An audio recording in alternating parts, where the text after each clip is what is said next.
Week 3 has actual Super Bowl contenders fighting to keep their hopes alive, and 2 Super Bowl pretenders, or maybe a few more, just looking to stay afloat for a playoff chance.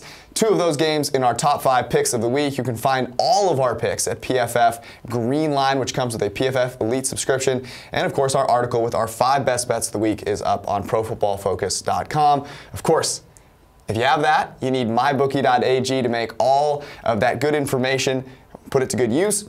And mybookie.ag gives you all of the options that you need: spreads, totals, even over-unders on individual fantasy players, if that's your thing.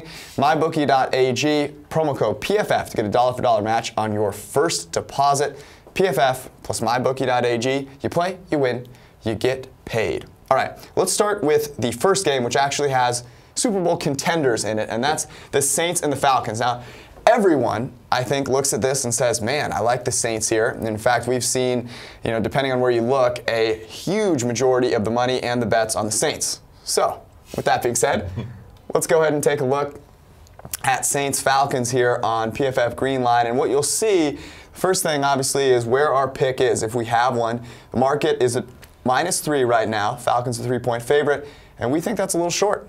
Yeah, and I think where we differ the most from the market is the fact that we like Atlanta's defense a lot. We have for basically a year now, and it's because they can cover, and they can cover in the right places. Deion Jones is gone, but guys like Devondre Campbell and Devontae KZ are good replacements there. So we have them with a decided advantage against the Saints defense, whose 2 outside corners are giving up 150 passer rating into their coverage through 2 weeks. Which is weird, because last week we told you not to worry about their corners. They're fine. And yeah, I still think they're not that bad, but look, they got torched by the Browns and Tyrod Taylor, and we saw what the Browns and Tyrod Taylor were last night, pre-Baker Mayfield. The other thing that I think is noteworthy is, look, both quarterbacks are very strong, right? We know that. Drew Brees still having a great year. Yep. But what's interesting about Brees is that he actually takes a fairly big dip when he's under pressure. Yep. He does a great job of not being under pressure. Was the least pressured quarterback in the NFL last season. But this season, that's up by about 6%, and he's getting pressured a lot more quickly this season. And I think Grady Jarrett has a decided advantage on the interior there in a game that is very close among teams that are desperately trying to keep their Super Bowl hopes alive. Those little things can make a big difference. Yeah, it's like 2 or 3 plays a game, which in a game with a 3-point spread can make all the difference in the world. So, as you said, Grady Jarrett, maybe we'll see some Vic Beasley pressure this week. Maybe. I also think the hidden gem here is that everyone wants to think about Atlanta and their offense and what Sarkisian has done over the past year and a half. They were really great against a good Carolina Panthers defense. The red zone efficiency was fantastic.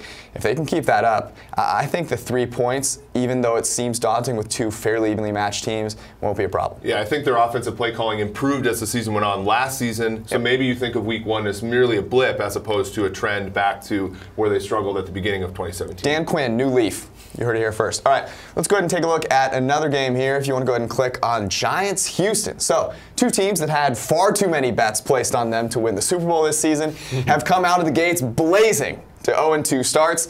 And now the Giants go from facing Dallas. They were in Dallas, and they were 3-point underdogs. Okay. Now they travel a few miles away to Houston. Would you say Houston is a better team than Dallas? I would say, at best, they're the same team. Yeah, I would say there's probably 0 chance, especially with how good that Dallas defense was. Now they're 6-point underdogs. That just feels like too much to me.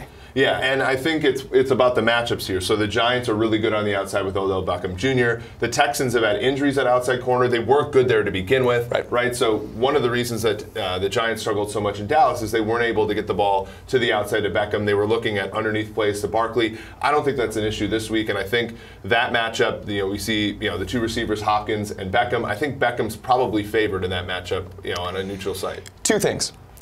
The New York Giants looked like they'd never seen a blitz or a stunt last week. I feel like they are prepared now for some intricacies up front.